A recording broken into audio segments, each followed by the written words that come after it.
giving you the background on the Lahiri story. I'm just going to try to read this one more time. What I like about this ending is that this story is so quiet and so careful, and there's this delicate, almost unspoken love between the mother and this friend of the family. And then at the end we have this terrible, disturbing revelation about the mother. And it's really the point of the entire story. And I think it makes this entire story something beyond just a carefully crafted, touching story. It makes it somewhat astounding. My mother assured Deborah that she blamed her for nothing. She confessed nothing to Deborah about her own jealousy of decades before, only that she was sorry for what had happened and that it was a sad and terrible thing for their family.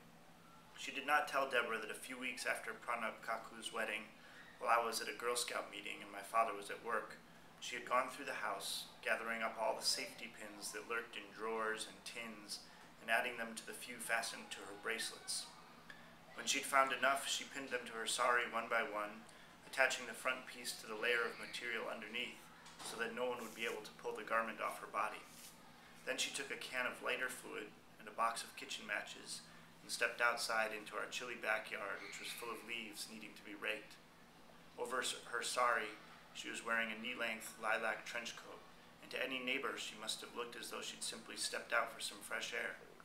She opened up the coat and removed the tip from the can of lighter fluid and doused herself, then buttoned and belted the coat. She walked over to the garbage barrel behind our house and disposed of the fluid, then returned to the middle of the yard with the box of matches in her coat pocket. For nearly an hour she stood there looking at our house, trying to work up the courage to strike a match. It was not I who saved her, or my father, but our next-door neighbor, Mrs. Holcomb, with whom my mother had never been particularly friendly.